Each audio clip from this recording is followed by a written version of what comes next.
छत्तीसगढ़ में इन दिनों चुनावी माहौल लगा हुआ है और निर्वाचन विभाग द्वारा 2 चरणों में विधानसभा चुनाव को संपन्न करवाया जाएगा।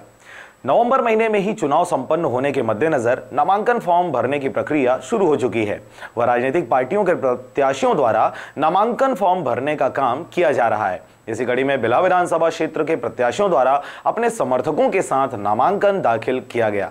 सरगांव नगर पंचायत के निरंजन साहू द्वारा बिला विधानसभा 29 से नामांकन दाखिल किया गया। बिला विधानसभा के निर्दलीय प्रत्याशी निरंजन साहू ने अपने निवास सरगांव से पहले पड़ने वाले बूढ़ादेव मंदिर, ब्रह्मदेव मंदिर व महामाया मंदिर में भक्त कर्मा माता का आशीर्वाद व बड़े बुजुर्गों का आशीर्वाद लेकर समर्थकों के साथ बिलासपुर कलेक्ट्रेट के लिए रवाना हुए, जिसके बाद बिलासपुर पहुंच उनके द्वारा रैली निकाला गया, जिसमें समर्थकों व महिलाओं ने कर्मा नृत्य व पंथी नृत्य में थिरकते हुए नेहरू चौक से कलेक्ट्रेट पहुंचे, जहां 10 समर्थकों के साथ ही उनको नामांकन दाखिल करने हेतु अनुमति दी गई।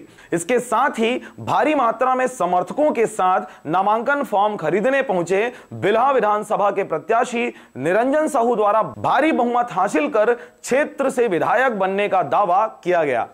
देखिए, तो राजनीतिक पार्टी है, सभी लोग अपने नामांकन भरेंगे, खरीदेंगे, भरी देंगे, लेकिन हम एक बिल्हा विधानसभा क्षेत्र से निर्दलीय प्रत्याशी के रूप में नामांकन खरीदे हैं, नामांकन भरने आए थे, नामांकन भरे हैं और जनता के हर सहयोग के लिए हम जुड़ बोल के लड़ाई करेंगे। क्या क्या मेन मुद्दाएं रहेंगे आपको जनता के बीच, इसके बारे में कुछ बताएंगे? देखिए, इसमें क्या मेन मुद्दा जो है जनता के बीच में, अभी जो जनता जो है ग्रामीण एरिया के सभी लोग परेशान हैं। बिल्हा विधानसभा क्षेत्र में जनता लोग है, कांग्रेस भाजपा बस अदला बदली होते रहते हैं, लेकिन लोगों का दुख दर्द नहीं समझते। चुनाव जीतने के बाद जो प्रत्याशी है वो भूल जाते हैं जनता को, कहाँ क्या हो रहा है, कहाँ क्या नहीं हो रहा है, किस जनता क्या परेशानी, किसको क्या दिक्कत, उनका गाँव में क्या सुविधा चाहिए, एक किसी भी सुविधा का विचार नहीं करते।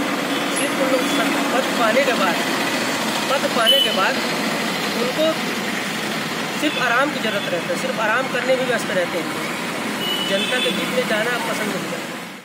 सरगांव से राजकुमार यादव व नारायण बंजारे की रिपोर्ट, आरजे रमजाजर।